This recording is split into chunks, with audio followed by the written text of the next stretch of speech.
We're going to a place so dark, so filled with raw human emotion, that it's been sealed off from the world. I'm talking about Poveglia Island, a name that's become a legend in the paranormal community. It's a place where the veil between our world and the next is said to be paper thin. When you look at the abandoned ruins, the crumbling hospital, the overgrown fields, you can feel the energy.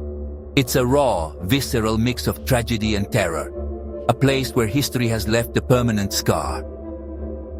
The stories that come from this island are the stuff of nightmares, cinematic tales of madness and despair that have been passed down for years. These stories have taken on a life of their own, creating a powerful mythology around this isolated patch of land in the Venetian lagoon. We hear tales of plague victims, tortured asylum patients, and a sadistic doctor whose evil still echoes through the decrepit halls. These are the narratives that draw us in, the reason why investigators like me are compelled to seek out the truth, to connect with the spirits that remain trapped here. We want to understand their pain, to hear their voices, to document their existence, and give them the validation they never received in life. But before we step into the darkness, we have to establish one thing. We are here to investigate the legends, the folklore, the stories that have been whispered in the shadows for generations. While the history of Poveglia is undeniably tragic, the specific ghost stories we're about to explore, the named spirits, the doctor, the ringing bell, are modern myths. They are not recorded historical facts. Our mission is to see if we can find any evidence, any shred of proof, that these powerful legends are rooted in a paranormal reality. We are here to separate the facts from the fear. At the very heart of Poveglia's darkness stands a single, solitary structure, the bell tower. This isn't just a landmark. It's a monument to madness and suffering. The legend speaks of a doctor who ran the asylum here in the 1920s. They say he wasn't interested in healing his patients. He was driven by a twisted curiosity. He believed mental illness could be cured through brutal, experimental procedures. Lobotomies performed with crude tools, ice picks, and hammers. The screams of his victims were said to be carried on the wind, lost to the isolation of the island, their torment known only to him. This place became his personal laboratory of horrors. But the island itself, saturated with centuries of death and despair, began to take its toll. The doctor, they say, started seeing the very spirits he had created, the tormented souls of his patients, the ghosts of the plague victims buried beneath his feet. They haunted him relentlessly, their shadowy forms appearing in the corners of his eyes, their desperate whispers echoing in his mind, until he could no longer distinguish reality from the nightmare he had unleashed. Driven to the brink of insanity by the very entities he refused to believe in, his reign of terror came to a shocking and violent end. He couldn't escape the island's judgment. The story culminates at the top of the bell tower.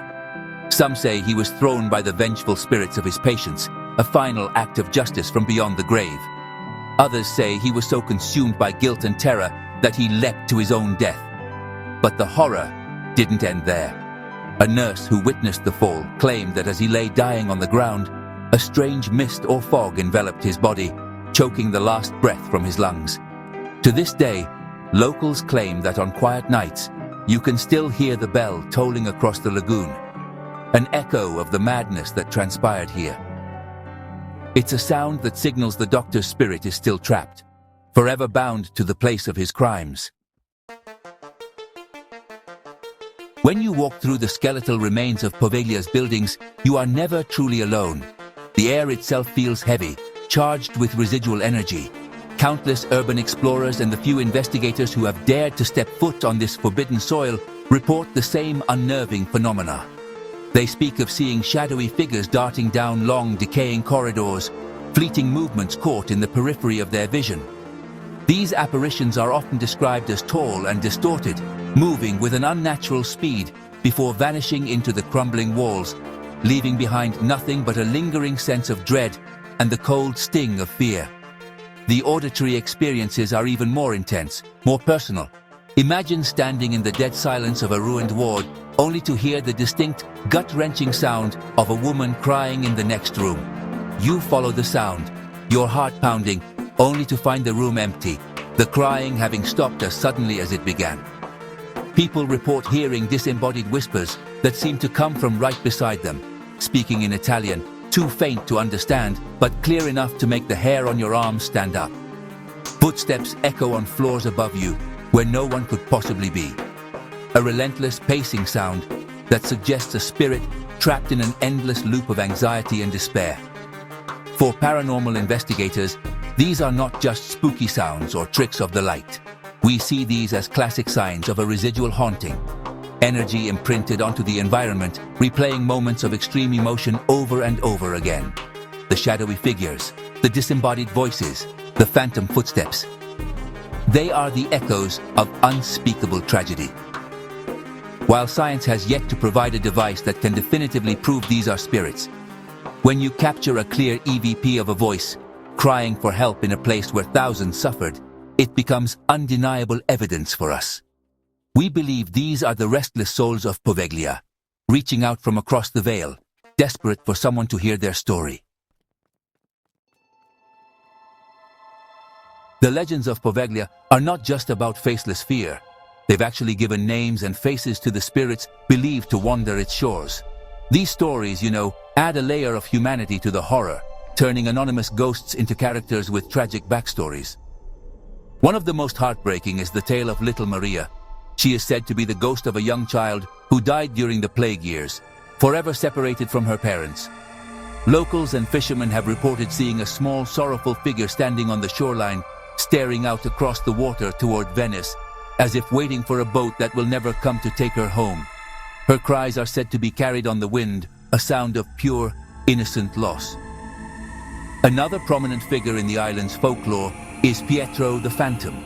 He is described as the spirit of an elderly man confined to a wheelchair, a former patient of the geriatrics hospital that operated here long after the asylum closed. Explorers have claimed to see the ghostly image of a man sitting in a wheelchair at the end of a long, dark hall, silently watching them before fading away. Some have even reported hearing the faint squeaking sound of old wheels moving slowly in an adjacent room, a chilling reminder that the suffering on this island extended far beyond the infamous asylum era. He represents the loneliness and quiet desperation of those who spent their final days in isolation here. Near the ruins of the main hospital, two other spirits are often reported together: Federico and the terrified woman. The legend paints Federico as a violent, disturbed patient from the asylum, and the woman as a nurse or another patient who was his victim. People claim to hear a woman's terrified screams, followed by a man's sinister laughter echoing from the building's shell. Others have felt an aggressive, malevolent presence in that area, a feeling of being watched by someone who wishes them harm. These named ghosts, whether they are real entities or creations of folklore, give a powerful personality to the island's haunted reputation, making the threat feel much more personal and direct. The horror of Poveglia isn't just confined to its buildings, it's seeped into the very soil itself. For centuries, this island was, a dumping ground for the dead. During the Black Death and later outbreaks of plague, an estimated 160,000 people were brought here to die and be burned in massive pits. This history has given birth to one of the island's most unsettling legends, the rising of the plague spirits. Fishermen have long told stories of seeing a strange, thick mist rise from the island on certain nights. A mist they believe is formed from the souls of the plague victims, their collective agony manifesting as a physical presence. This belief has created a powerful superstition about the land itself. The soil of Poveglia is said to be cursed, composed of more than half human ash and bone. It is considered a place of profound contamination, both physically and spiritually. Locals and paranormal enthusiasts believe that the ground is heavy with the energy of immense suffering, a negativity so potent that it can attach itself to anyone who disturbs it. They say that the restless spirits of the plague dead are fiercely protective of their mass grave and will lash out at those who disrespect their final resting place. This has led to a dark warning passed down through generations: never take anything from Poveglia Island. Not a rock, not a brick, and especially not a handful of its cursed soil.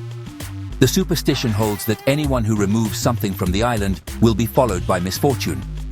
They'll experience bad luck, debilitating nightmares, or even unexplained phenomena in their own homes. It's as if a piece of the island's tormented energy clings to the object, bringing the haunting home with you. This belief reinforces the idea that Poveglia is a place that should be left entirely alone, its disturbance a permanent stain that can never be cleansed. Poveglia isn't just a place of legends. For paranormal investigators, it's a place of intense personal experiences. Teams that have managed to gain access to the island have documented some of the most compelling and aggressive paranormal activity ever recorded. We're talking about capturing Class A EVPs, clear, intelligent, electronic voice phenomena. Imagine asking, "Who is here with us?" and hearing a distinct voice whisper back a name, Maria, or a desperate plea, "Lasciatemi," which means, "Leave me." These are direct communications from what we believe are the trapped spirits of the island, their voices finally being heard through our technology. The physical interactions reported here are on another level. Investigators have documented being physically pushed, shoved, and scratched by unseen forces. I've heard first-hand accounts from fellow researchers who were standing in the asylum's ruins and felt invisible hands violently shove them backward as if an angry spirit was trying to force them out. Others have returned with deep, parallel scratches on their backs, marks that appeared out of nowhere while they were in locations known for aggressive energy. These aren't just feelings or cold spots. This is direct physical contact from the other side, a clear sign that the entities here are not passive. But the haunting of Poveglia doesn't always end when you leave the island. This is what we call an attachment, the investigator's curse. Many who have spent the night here report experiencing terrifying nightmares for weeks afterward, reliving the island's horrors in their sleep. Some have encountered a string of unexplainable bad luck, from financial ruin to personal tragedies. Others claim that the activity followed them home, with objects moving on their own and shadowy figures appearing in their houses. These deeply personal and terrifying experiences are what keep the myth of Poveglia alive, serving as a stark warning that when you investigate a place this dark, you risk bringing the darkness back with you. So, what is the truth of Poveglia Island? After delving into the madness of the bell tower, the whispers in the corridors, and the curse of the soil, we have to take a step back and make a reality check. The chilling stories of the evil doctor, Little Maria, and the plague spirits rising from the ground are incredibly powerful, but there is no solid, verifiable evidence to back them up. These are legends, pieces of folklore and modern myth-making that have been amplified by television shows, internet forums, and our own fascination with the macabre. They are not historical facts documented in any official record. The real history of Poveglia is tragic enough without the need for ghosts. It was a place of quarantine, isolation, and death on a massive scale. The asylum and hospital that operated here were witnesses to the quiet suffering of the mentally ill and the elderly in a time when treatment was often crude and isolating. The island's atmosphere is undeniably eerie. The abandoned buildings, the silence, the knowledge of what happened here. It's a genuinely unsettling environment that can easily play tricks on the mind. The setting itself is the perfect stage for ghost stories to be born and to thrive. Ultimately, the ghosts of Poveglia are a part of a compelling narrative, a way for us to process the immense tragedy of the island's past. The stories give a voice to the voiceless and a face to the forgotten. But it's crucial to remember that they remain stories, not proven facts. The island is a potent symbol of human suffering, and its legends are a testament to the power of storytelling to transform a historical site into a paranormal landmark. The true horror of Poveglia may not be the spirits that haunt it, but the real-life suffering that took place on its shores.